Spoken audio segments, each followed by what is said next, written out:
Finals here, PlayhemTV Finals, Playhem.com sponsors these great tournaments every day, the $75 daily. We are in the finals of said tournament. We have Night End, going to be the Protoss against Revolver as the Zerg. You're going to hear those names again in just a second when we figure out what spawning positions are on the way. Kalaris, it's all you, buddy. Thank you very much, and I need to change the score screen, so don't take it too hard just yet, as somebody's not 1-0 up just yet. But we do have Mr. Revolver going to be spawning here as the orange Zergy over in the top left-hand position, and meanwhile to the bottom left-hand position we do have Mr. Night End going to be spawning as the blue Protoss.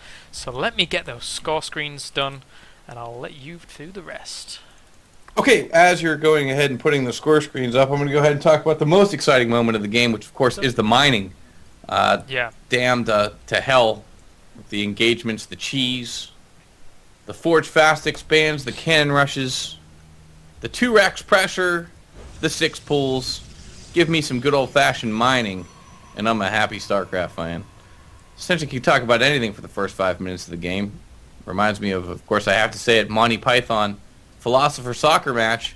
If you haven't seen it, look it up. You'll know exactly what I'm talking about. Nothing happens for the first 25 minutes of the game, and then, yes. One could say if you cast GSL Code S, you can talk about anything for the first 30 minutes of the game, and then... I am a fan of that style, big time. I love that, love that. That's why you'll catch me doing it a ton, too. Like, I'll be talking about Star Wars quite a bit, quite often. And then I'm missing engagements and drops, and I'm blaming, like, DDE being so very rude, interrupting my Star Wars with drops. So I've got to talk about him now. Drop, cleaned up, next. Actually, DDE, to be fair, his drops rarely get cleaned up. He is such a beast with the multitasking. And the guy doesn't even practice, is what's scary. He's really just plays in tournaments all the time. So yeah. Slover Lords making their way out. Not doing too bad a job here. Going for that Forge Fast Expand and, you know, actually spots that spawning pool going down at a relatively standard time. So Night End's in a good position to be able to secure his natural. And Revolver, meanwhile, is in a good position to not get cannoned out at his natural, which is always nice, because you don't want to go for that hatchery first and then realize, oh, damn, there's some cannons right behind my mineral line. But wait a minute, what am I saying? Look at this. Look at Mr. Night End being sneaky here with his pylon on the low ground. Oh, man, yeah. He wants to get some cannons down there and go to the high ground. Of course, very popular previously was going for sort of the pylon block in the center between the two. Idra loves to GG out against those and certain different events, but Night End playing a little more cautiously, and I love the fact that he's got 2 probes. One's like, nothing to see here, I'm just a scouting probe, and of course the other one gonna duck out. Oh, this actually... Ooh, where's he going? Nope. Oh, he's gonna spot it! Oh, wow! Yeah, he is, isn't he? Yeah, so Revolver actually spots that in panic mode incoming as that cannon on the low ground will be able to spot that cannon on the high ground very, very nicely. Queen going to be marching her way along the way, but this could take her several years to get there, and I've been given a list of things to do, but tomorrow even, so that looks like that's going to be fun as well. But oh my god, these cannons could go up and deny this hatchery positioning. This could be really bad for Revolver. It could. I mean, I think Revolver should just cancel here and go Ninja a second, actually. That's typically the best response you can have to something like this, because these cannons now have free reign on this hatch. Oh, and even the probe getting in on the deal here. He's going to tase away now at that hatchery, doing his best to burn that down. I've got to say, Tom, but the big thing about trying to take a third elsewhere is the fact that if you don't have a drone already out on the map, the probe can just follow you for a long, long time and try and cannon you out elsewhere, and it's really hard to reinforce in those positions if you do go for it. So, I don't know, Night End's doing a really good job here and expanding behind it as well.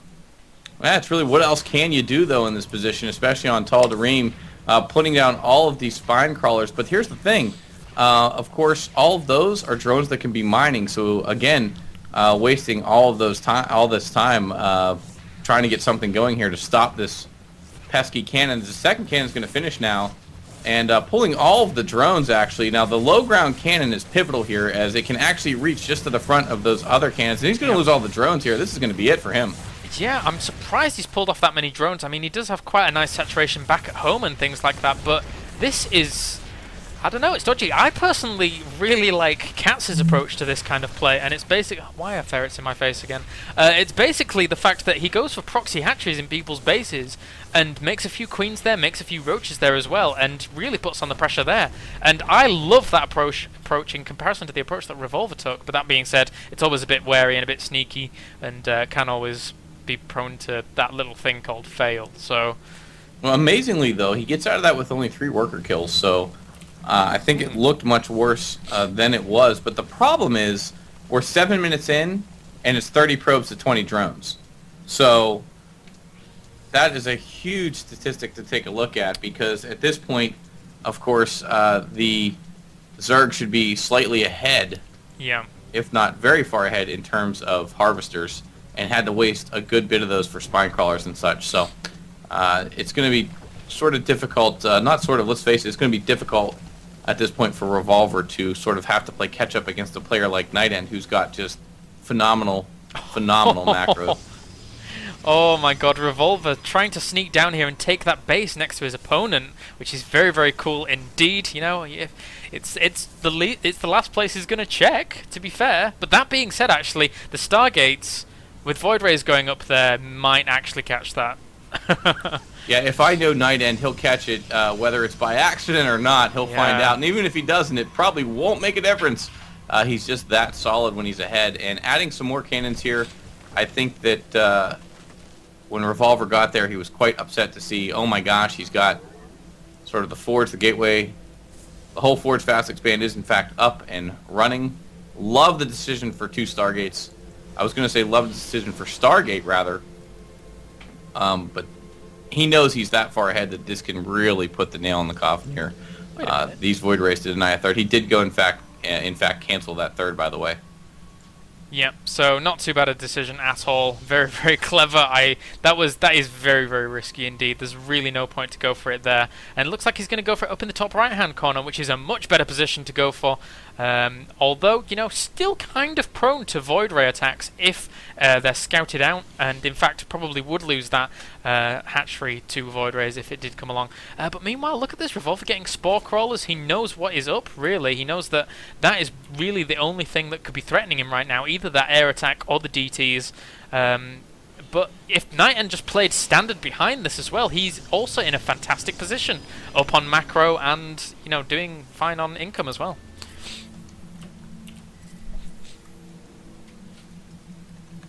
Don't want to catch you off guard with some dead air there. My apologies. I heard you typing. I was like, wait a minute, I need to step in. And then you stepped in and I was like, oh, okay. Yeah, no, I had your back, and I knew that you knew that I was typing, and I was thinking, he's going to jump in, and he doesn't have to because I'm right here. Don't worry about it. But this whole deal with these Void Rays, man, they are quite devastating.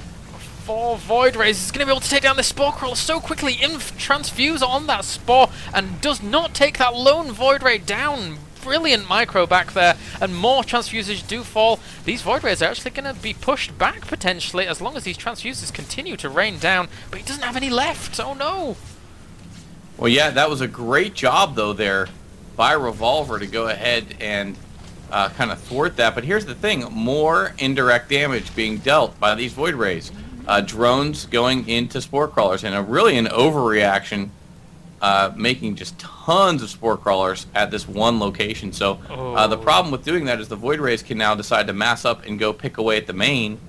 And I would love to see Night End send a random probe out to go and scout around the map. Well, he should smell a ninja base. I love what Night End's doing. He's already got these 8 Void Rays, going to be able to do so much damage in the main and the natural if he so sees fit. But also he's bringing a Warp Prism along the way as well. If you can't get a pylon into the back of the base, use your Warp Prism advantage, claiming ground in your opponent's base in essence, just to warp in with a Warp Prism. Absolutely fantastic play. And this is going to do so much damage. So many Spore Crawlers being thrown down and so many Queens dying. This is crazy. Absolutely. It's one of those things where you see players like Naniwa in certain tournaments against players like Losira, and they take out like 10 drones and 3 queens, and Losira still wins, and you wonder, well, he took out so much. Well, no, he really didn't, because the player had time to prepare.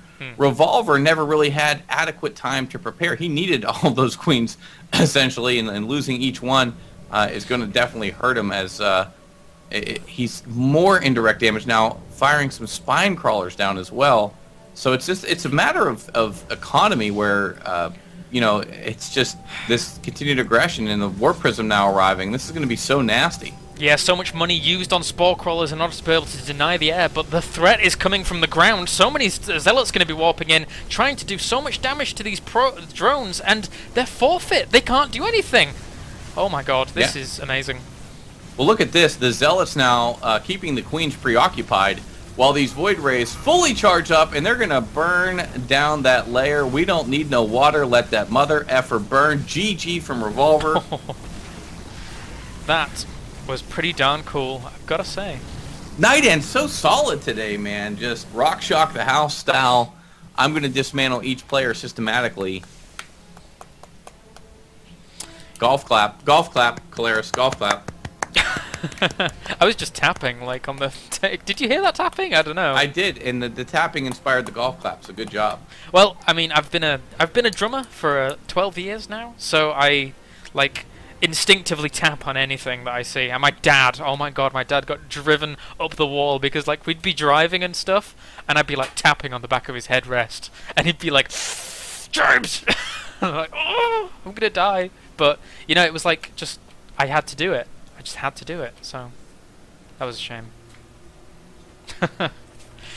So, ladies and gentlemen, big thank you for joining us here. This is the EU Playhem TV Daily. This is the finals, and Night End has gone up 1-0 up in this series with an amazing, amazing Void Ray Assault with Warp Prism reinforcement to boot.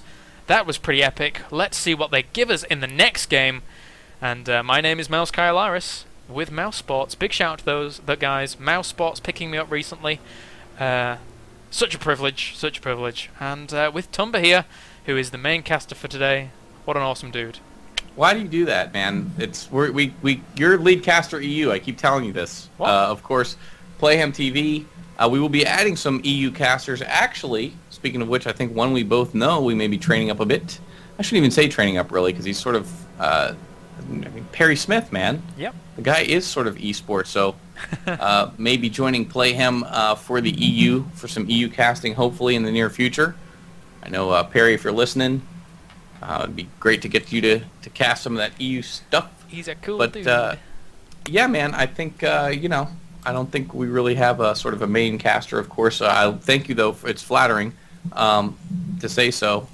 Another thing, though, I have to mention, though, I've had my own, you know, a couple teams approach me too. Pittsburgh Diesel Institute, awesome. As well as the Goodwill of America Welfare, and of course, I think you know, had some liquor reps want to go ahead and sponsor me. Of course, I had Team Jack Daniels, Southern Comfort, but Apple Pucker, I guess, has approached you as well. I'm not apparently 100% sure. So.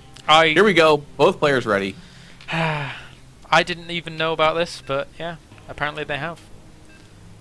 Yeah, Neeb is such a great caster that when he gets on and casts, he's actually been casting this whole game with us. And he's so boss, he doesn't even talk. He's a caster that doesn't even have to talk. It's just amazing. I don't know how he does it. Just wizardry. Just pure wizardry. Pure wizardry. In so, stereo. Your turn to introduce while I adjust the scores. Okay, you adjust those scores, and we're going to get right into this one. As you can see here, you've got Revolver spawning as the Orange Zerg. He's currently down a game to the man that's gone straight through this tournament, ripping through opponents like a hot knife through butter. Of course, I'm referring to Night End spawning as the Blue Protoss.